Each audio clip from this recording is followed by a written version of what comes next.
Hello everyone, आप सभी का हमारे एचके एकेडमी चैनल में बहुत बहुत स्वागत है। और प्रीवियस लेक्चर में हमने डिस्कस किया था आपके एंशिएंट टाइम में जो ज्योग्राफी का डेवलपमेंट हुआ है या फिर जो आपका development of geographical knowledge during ancient, उसमें हमने ग्रीक्स के बारे में बात की थी। जितने भी ग्रीक स्कॉलर है उन सबको डिस्कस किया था, तो उसका लिंक मैं आपको डिस्क्रिप्शन बॉक्स में मेंशन कर दूंगी, तो आप वहां पे जाकर इस वीडियो को देख सकते हैं। उसके बाद आज हम बात करेंगे रोमन की, क्योंकि आपके एंशिएंट टाइम में दो ही स्कॉलर आते हैं, एक आते हैं ग्रीक्स और दूसरे आते हैं रोमन। तो आज हम डिस्कस करेंगे रोमन्स को कि रोमन स्कॉलर ने किस तरीके से कंट्रीब्यूशन किया है ज्योग्राफी के अंदर, और कौन कौन से जो आपके ऐसे मेन स्कॉलर रहे हैं जिन्होंने अब मेजर कॉन्सेप्ट्स दिए हैं ज्योग्राफी के।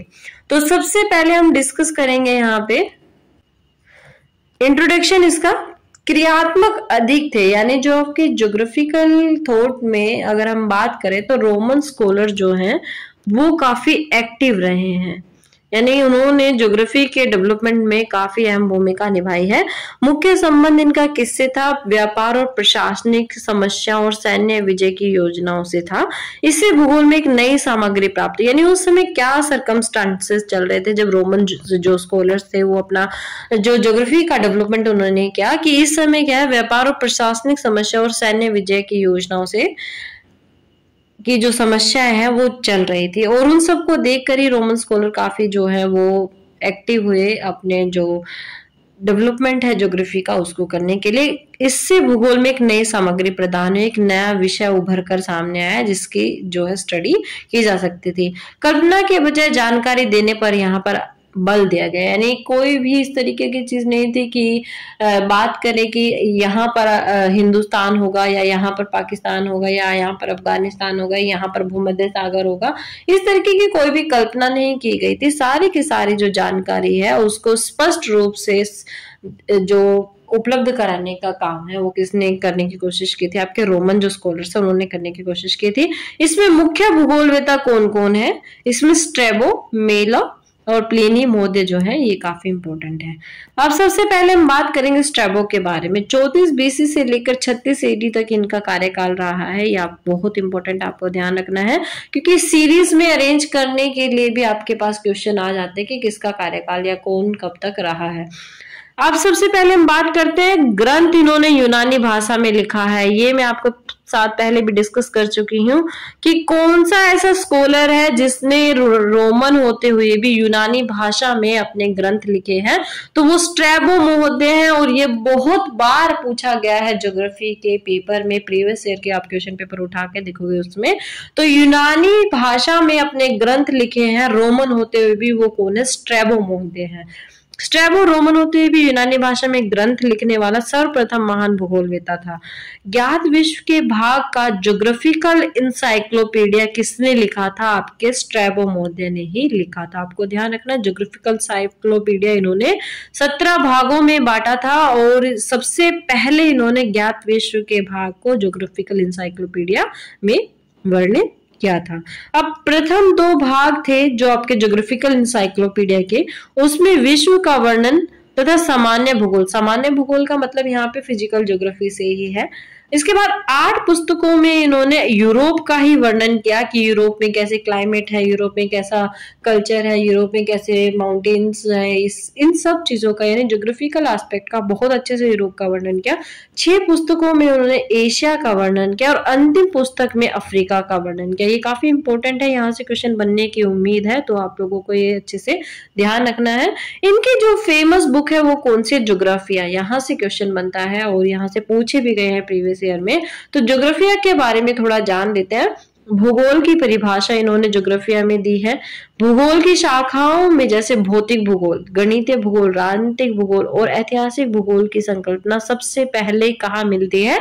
हमें ज्योग्राफिया में मिलती है, और ज्योग्राफिया किसकी पुस्तक है? स्ट्रैबो महोदय की पुस्तक है।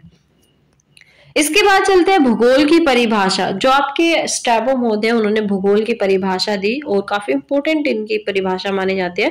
तो इन्होंने किस तरीके से परिभाषित किया? बड़े सुंदर तरीके से इन्होंने परिभाषित किया है। जैसे भूगोल का उद्देश्य केवल सामाजिक जीवन सरकारी कामकाज में सहायता देना मात्र ही नहीं है उन्हें, यानी उन्होंने क्या किया कि सोशल जो लाइफ है सिर्फ उसका डिस्क्रिप्शन करना, या फिर जो गवर्नमेंट जितने भी वर्क्स हैं या काम है या फिर जितना भी गवर्नमेंट प्रोसेस है उसमें सहायता देना ही सिर्फ ज्योग्राफी नहीं है, वरन ये क्या है, भूगोल एक स्वतंत्र विषय है, एक इंडिपेंडेंट सब्जेक्ट है भूगोल, जिसका उद्देश्य लोगों को इस विश्व का आकाशीय पिंडों का तथा थल, महासागर, जीव जंतु, वनस्पति, फूलों, पृथ्वी के विभिन्न क्षेत्रों में देखी जाने वाली प्रत्येक अन्य वस्तु का ज्ञान प्राप्त कराना है। यानी भूगोल सिर्फ क्या है, सोशल लाइफ और आपका जो सरकारी या गवर्नमेंट जितने भी काम है उसी में ही सहायता देना इसका मेन काम नहीं है। इसका मेन काम क्या है, जितने भी आपके कोस्मोलॉजिक जितने भी इवेंट्स है उनके बारे में बताना, जितना भी आपका विश्व है उसका वर्णन करना,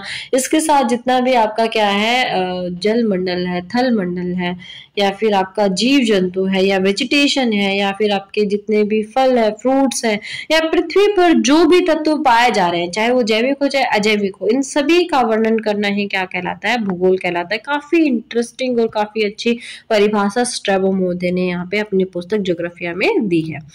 अब चलते हैं, स्ट्रैबो ने प्रादेशिक भूगोल का वर्णन किया है अपने लेख में। अब प्रादेशिक भूगोलवेत्ता स्ट्रैबो को कहा जाता है। स्पेन, गोल, इटली, उत्तरी और पूर्वी यूरोप, यूनान, एशिया माइनर, भारत, दजला, फ्रांस, सीरिया, अरब और अफ्रीका के भौगोलिक वर्णन इन्होंने दिए हैं। तुलनात्मक प्रसंग इन्होंने किए हैं, यानी कंपैरेटिव स्टडी भी की है इन्होंने, और क्षेत्रीय भिन्नता यानी प्लेस टू प्लेस डिफरेंसेस के सिद्धांत को भी इन्होंने बताया। क्षेत्रीय भिन्नताओं का जो सिद्धांत है या फिर एरियल डिफरेंशिएशन का सिद्धांत है उसका भी वर्णन स्ट्रैबो मोदे ने अपनी पुस्तकों में किया है।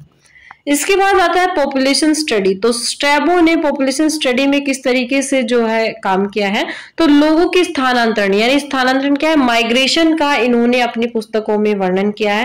क्षेत्रों में जनसंख्या में अंतर किस तरीके से या इक्वालिटी किस तरीके से उसका वर्णन इन्होंने अपनी पुस्तक ज्योग्राफिया में किया है, और इसके साथ साथ विसंगता क्या है उसका वर्णन भी इन्होंने अपनी पुस्तक में किया है। यानी होमोजेनिटी और हेट्रोजेनिटी का जो वर्णन है वो भौगोलिक दशाओं को इन्होंने बताया है अपनी ज्योग्राफिया में।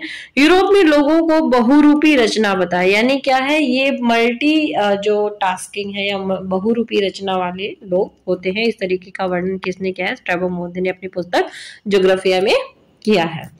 इसके बाद आता है भौतिक भूगोल में उन्होंने किस तरीके का जो डिस्क्रिप्शन है वो दिया है। तो समुद्री तटों यानी कोस्टल जो एरियाज है और तटों से दूर स्थित द्वीपों यानी जो आइलैंड्स है के बीच तलछट जमाओं के कारण धीरे धीरे स्थलीय संबंध स्थापित होते हुए देखे हैं। यानी उन्होंने अपनी पुस्तक में वर्णन किया है कि जो आपका कोस्टल एरिया होता है, तो कोस्टल एरिया के पास अगर कोई आइलैंड स्थित है तो इस आइलैंड और इसके बीच में सिल्ट का जमाव होता रहता है और धीरे धीरे इतना जमाव बढ़ जाता है कि ये जो आइलैंड है इस तट से मिल जाता है, तो उसका द्वीप के साथ जो है वो रिलेशनशिप बन जाता है। तो इस तरीके का वर्णन किसने किया है, स्ट्रैबो मोदे ने अपनी जो बुक है उसमें किया है। इसके बाद उन्होंने क्या बताया है कि यूनान के पश्चिमी तट के समीप कुछ उपद्वीप आगे की बढ़ती हुई तटरेखा शोर लाइन में मिल जाते हैं।